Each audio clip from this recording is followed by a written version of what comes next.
Salut à tous, j'espère que vous allez bien. Nouvelle vidéo, on va parler du FC Barcelone, de la situation actuelle. J'ai déjà fait des vidéos ces derniers jours, de toute façon, pour revenir sur celle-ci. Mais là, dans cette vidéo, je viens pour vous donner mon avis concernant les joueurs qui, selon moi, ont le niveau pour jouer au FC Barcelone. En tout cas, un Barça qui, normalement, devrait être compétitif. Et ça va montrer également l'ampleur de la tâche à effectuer pour reconstruire cette équipe.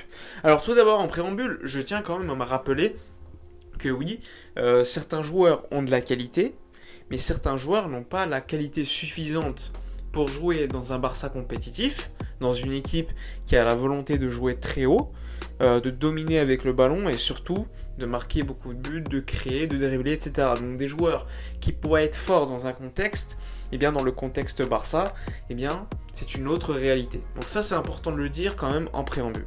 Maintenant, si on revient sur les joueurs au cas par cas, qui selon moi aujourd'hui n'ont pas les qualités suffisantes individuellement pour réussir au Barça, eh bien il y en a beaucoup. Selon moi, il y a quelques joueurs qui néanmoins dans cet effectif ont le niveau pour être au Barça, soit comme titulaire, soit pour être sur le banc, dans un Barça compétitif évidemment. Pour moi, il n'y a que 3 joueurs dans le Barça actuel qui pourraient être titulaires dans une équipe compétitive européenne, c'est-à-dire une équipe qui vise à gagner la Ligue des Champions, le championnat et la Coupe. En tout cas, pour un Barça compétitif. Pour moi, il y a Ansu Fati. Ansu Fati, c'est un joueur qui reste largement jeune, etc. Mais c'est un joueur qui est efficace devant les buts, qui sait dribbler, qui prend la profondeur, qui comprend bien le jeu. Enfin bref, c'est inutile de vous présenter qui est Ansu Fati. Mais pour moi, Ansu Fati, il a sa place comme titulaire dans un Barça compétitif. Mais pour cela, il faudra suivre avec beaucoup d'intérêt la suite des événements concernant son état physique. Parce que ça va être très important pour que le joueur puisse à terme performer et être compétitif dans un Barça comme celui-ci. Parce que si tu perds Ansu Fati pour longtemps, alors que c'est l'un des rares joueurs qui a le niveau, c'est quand même inquiétant. Donc pour moi, Ansu Fati a clairement le niveau pour être dans le 11. Les deux autres joueurs qui pour moi ont le niveau pour être dans un 11 du Barça compétitif, c'est deux milieux de terrain. C'est Pedri et Frenkie de Jong. Pour moi, Pedri est un joueur largement au-dessus de tout le monde techniquement dans l'effectif. Pour moi, c'est le meilleur joueur au milieu de terrain qu'on a avec De Jong en termes de qualité intrinsèque. Néanmoins, Pedri, vous le savez, doit encore s'améliorer, et c'est normal, ça reste un jeune joueur. Faut pas oublier qu'il n'a que 19 ans. C'est un joueur qui doit frapper beaucoup plus au but, et je pense qu'il l'a compris parce que lors de diverses interviews, il a expliqué qu'il devait s'améliorer sur ce point. Mais au niveau de la création, au niveau de la dernière passe, au niveau du travail défensif également, ce qui est quand même important dans le football actuel, eh bien Pedri remplit tous les critères. Pour moi, c'est un joueur d'une extrême qualité. Et rappelez-vous de ce match contre la Juve l'année dernière en Ligue des Champions. Pedri explosait au niveau européen et montrait déjà le talent qu'il pouvait avoir. Donc pour moi, Pedri est un joueur qui pourrait jouer dans n'importe quel grand club européen. Et c'est pas étonnant que le Barça les prolonger et surtout que d'autres clubs l'aient voulu. Faut pas oublier que lorsqu'on le prend à Las Palmas, le même été, t'as le Bayern qui veut l'acheter pour 55 millions d'euros. C'est pour vous dire qu'un Pedri est tellement fort aujourd'hui, même s'il a été blessé ces derniers temps, ça fait longtemps qu'il nous manque beaucoup, et c'est un joueur d'une extrême qualité. Tout comme Frenkie de Jong. Ok, Frenkie de Jong arrive de l'Ajax avec une étiquette de crack. Pour moi, c'est un joueur avec des qualités exceptionnelles. C'est un joueur qui peut jouer comme numéro 6, comme numéro 8, comme défenseur dans une défense à 3 pour relancer. C'est un joueur polyvalent et qui en plus de cela, en arrivant au Barça, a élargi cette palette en jouant même un peu plus offensif, avec beaucoup plus de projection dans le camp adverse. Néanmoins, il faut être honnête, sur les quelques saisons que Frenkie de Jong a joué au Barça, pour l'instant, il a été fort pendant quelques mois seulement, surtout sous Koeman l'année dernière. Pour moi, il était à son meilleur niveau, celui qu'on n'a jamais vu même à l'Ajax, parce que pour moi, c'était un De Jong beaucoup plus complet. Néanmoins, aujourd'hui, il est dans un contexte collectif où, rien n'est bossé, l'animation est vraiment limitée, les joueurs n'ont pas suffisamment de qualité pour créer des occasions et pour être efficaces. Pour moi, c'est un joueur qui aujourd'hui est en difficulté, mais ça n'enlève pas toute la qualité qu'il a.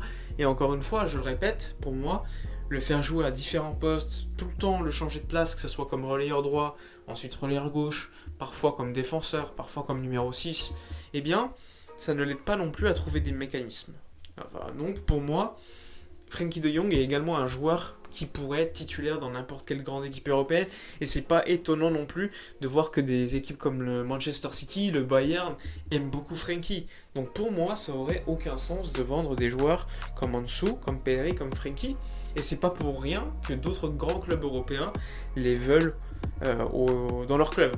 Mais pour moi, c'est les seuls 3 joueurs qui pourraient faire partie d'un Barça compétitif aujourd'hui.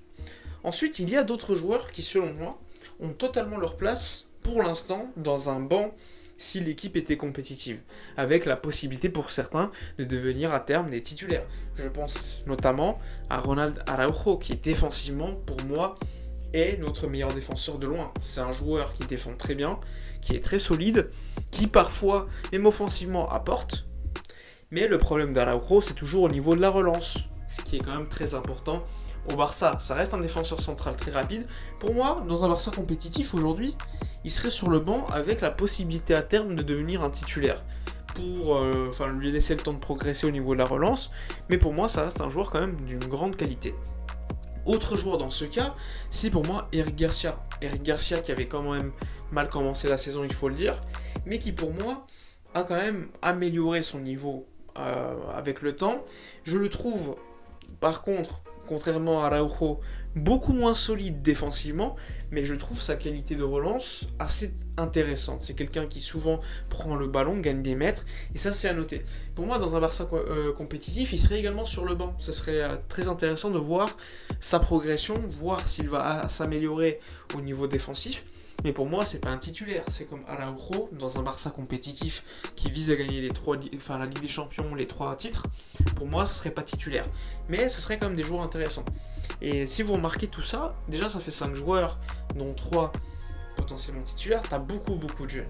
C'est pour vous montrer que le problème du Barça également, c'est qu'on n'est pas des joueurs fiables, des joueurs, des patrons, des Modric, des Kroos, des Casemiro, des Neuer, des Müller, des Salah, des Mané, des joueurs, tu sais qu'ils vont performer à tous les matchs.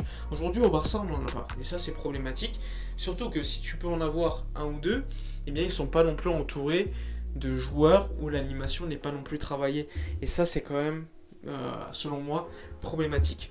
Donc pour l'instant je vous ai cité 5 joueurs, dont 3 titulaires, les autres qui pour moi, dans un Barça compétitifs auraient leur place sur le banc. Tu as notamment Memphis Depay.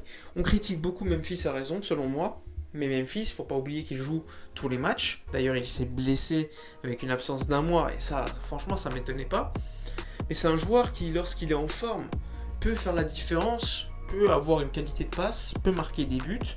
Après, oui, je reste néanmoins, je prends du recul. Je sais que Memphis, dans un Barça super compétitif, est clairement pas titulaire, loin de là. Mais ça reste un joueur, selon moi, qui a la qualité suffisante pour sortir du banc, pour amener quelque chose de différent dans un Barça compétitif. Pour moi, c'est l'un des rares joueurs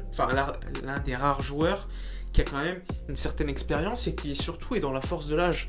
Memphis, faut pas oublier qu'il doit avoir 27, 28 ans, quelque chose comme ça, contrairement aux autres joueurs que je vous ai cités juste avant, qui sont beaucoup plus jeunes. Ensuite, tu as un joueur comme Ousmane Dembélé. Mais Dembélé, c'est compliqué d'en parler, parce que Dembélé est blessé l'essentiel du temps. Et lorsqu'il est là, il apporte beaucoup par sa vitesse, en sortie de banc surtout, parce que je le trouve beaucoup mieux lorsqu'il sort du banc que lorsqu'il est titulaire. Après, peut-être qu'avec le temps, etc., il sera beaucoup mieux. Mais pour moi, Dembélé, c'est l'exemple parfait d'un joueur qui, selon moi, dans une équipe de transition, serait beaucoup plus fort que dans une équipe où il faut clairement un jeu de position, être placé dans certaines zones, etc. Donc pour moi, c'est l'exemple parfait de l'ailier qui pourrait apporter beaucoup de choses dans une équipe de contre. C'est pas par hasard qu'à Dortmund, il jouait dans une équipe des contres et franchement, il était plutôt performant. Sinon, globalement, t'as peu de joueurs qui auraient leur place dans un Barça compétitif. Que ce soit sur le banc ou être titulaire. J'entends ceux qui me parlent de Dest, qui je trouve est un joueur avec de la qualité technique, il n'y a rien à dire, mais qui pour moi n'a pas encore appris certains préceptes de jeu, ou ne sait pas les mettre en œuvre, et qui à mon avis n'est pas non plus aidé par un collectif assez faible. Et ça de toute façon c'est assez normal, mais quand on performait l'année dernière, rappelez-vous, avec Koeman, avec Messi qui était en grande forme, eh bien Dest était quand même très intéressant sur le côté. C'est pour vous dire que le contexte, en fait, ça définit beaucoup de choses. Ça définit également certains joueurs. Des joueurs qui performeraient dans un certain contexte, dans un autre, et ils seraient complètement nuls. Et c'est plutôt normal. Pour moi, les seuls joueurs qui pourraient performer dans un contexte mauvais, on va dire, eh bien, ce serait Messi, ce serait Mbappé, ce serait, enfin, des joueurs comme ça, en fait, des joueurs qui performeraient, peu importe le contexte. Et c'est des joueurs très rares, de toute façon. Donc, pour moi, c'est plutôt logique. Mais sinon, un gardien comme Ter Stegen, pour moi, est en déclin, mais je vous en ai déjà expliqué les raisons avec sa blessure au genou. Je ne veux pas non plus déprécier Ter Stegen, parce que je pense que ça peut être un gardien intéressant au niveau européen, mais aujourd'hui, il faut vraiment une remise en question concernant ce gardien, qui pour moi est trop protégé, parce qu'il fait quand même beaucoup d'erreurs, et même psychologiquement, je pense que subir autant de déconvenus avec des gros scores, bien évidemment, et que mentalement, ça joue. Je pense que tu as également un abandon mental de sa part. Après, tu peux dire que défensivement, il n'est pas non plus aidé par une défense très friable, etc. Mais globalement, regardez la défense qu'on a. Piqué, l'anglais, Piqué, Umtiti. Souvent, on met Araujo, Garcia, mais ça reste des jeunes joueurs, comme je vous ai dit, dans un Barça très bien construit. Je pense pas qu'il serait titulaire. Donc, globalement, c'est plutôt bof. Sinon, t'as Braithwaite, devant t'as Agüero qui malheureusement pourrait prendre sa retraite. Tout ça, c'est des joueurs qui soit sont en fin de carrière, soit n'ont pas le niveau Barça. Donc c'est plutôt logique en réalité que le Barça ne performe pas, que ce soit au niveau européen, et même tous les jours en Liga. Donc pour moi, c'est normal que le Barça ne soit pas compétitif aujourd'hui. Malheureusement, l'effectif n'est pas assez fort qualitativement, mais je pense que dans un contexte avec certains joueurs présents en forme, comme Pedri, comme Ansu Fati, comme Dembélé, enfin bref, quand tous les joueurs sont disponibles, eh bien, il pourrait y avoir de meilleurs résultats, il pourrait y avoir un meilleur jeu, mais le problème c'est que souvent les joueurs sont blessés. Regardez, Jordi Alba s'est blessé, Memphis s'est blessé, Ansu Fati s'est longtemps blessé, même s'il pourrait être de retour d'ici quelques jours, quelques semaines. Dembélé est tout le temps blessé, Braithwaite longtemps blessé, Agüero longtemps blessé. Enfin bref, le problème du Barça, clairement, c'est également les blessures, son manque de qualité et les blessures. En plus d'un coaching qui pourrait être quand même, selon moi, beaucoup mieux. Mais après, ça c'est quand même compliqué d'en parler. Xavi arrive en pleine saison, avec pas mal d'absents. Pour l'instant, c'est très tôt pour tirer des conclusions. Mais c'est pour vous montrer que le Barça, au niveau de l'effectif, c'est mauvais, c'est bof pour beaucoup de joueurs. Et je pense qu'il n'y a pas assez de remise en question de l'effectif. Après, je pense que nous, en tant que supporters, on le fait de plus en plus, mais que les médias, en Catalogne en tout cas, le font beaucoup moins, ou mettent en exergue certains joueurs, souvent des étrangers, souvent des joueurs comme De Jong, Dest, etc., des joueurs qui ont de la valeur. Et en ce moment, la presse dit, bon, il faut vendre De Jong, il faut vendre Memphis, il faut vendre Dest. Ok, mais leur objectif, c'est clairement de protéger encore une fois des joueurs bof, des joueurs souvent issus de la Masia qui n'ont pas le niveau. Je pense à Mingueza, mais il y en a bien d'autres. Pour mettre en exergue que si les grandes signatures ne sont pas à leur niveau, eh bien il faut tout simplement les vendre tant qu'ils ont de la valeur. C'est un discours qui peut s'entendre, mais si tu vends quelqu'un comme Frenkie de Jong, tu reçois, je sais pas, 90 millions d'euros, 100 millions d'euros, ok, mais au niveau de l'image, tu perds Frenkie de Jong qui va performer ailleurs, et surtout qui vas-tu recruter, sachant que le Barça aujourd'hui est en difficulté financière. Tu vas signer qui va remplacer au niveau de la qualité? Donc pour moi, ce serait n'importe quoi. Ça serait avancer d'une case, mais ensuite tu recules de 2 cases. Donc pour moi, ça n'aurait aucun sens. Pour moi, il faut se débarrasser des gros salaires qui n'apportent rien comme Coutinho. Il y en a d'autres comme Titi. De certains joueurs qui n'ont pas la qualité tout simplement comme Braithwaite, même s'il a apporté beaucoup plus de choses qu'on attendait, hein. Attention, je critique pas non plus Braithwaite, je dis pas que c'est un joueur minable, c'est un bon joueur, mais c'est pas un joueur qui a le niveau Barça normalement. ne devrait pas être dans l'équipe du FC Barcelone. Et c'est pas le seul. Aujourd'hui, c'est devenu la norme, ce type de joueur. Sergi Roberto, tout ça. Ça devrait pas être au Barça normalement. Ça devrait pas être titulaire. Ça devrait pas être dans un effectif qui vise à gagner tous les titres.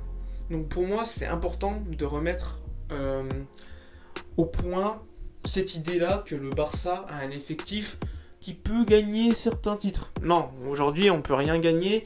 Regardez notre situation, c'est pour cela qu'on va au mercato, qu'on ira au mercato en janvier pour essayer de Ferran Torres, pour essayer de signer Ferran Torres, Cavani ou d'autres.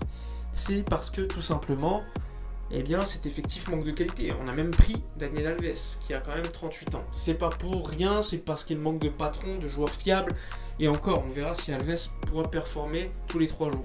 Enfin bref, j'espère que cette vidéo vous aura néanmoins plu, même si c'est des vidéos en ce moment plutôt négatives. J'estime qu'en tant que supporter, eh bien, il faut être présent dans les moments positifs comme négatifs, hein, c'est normal.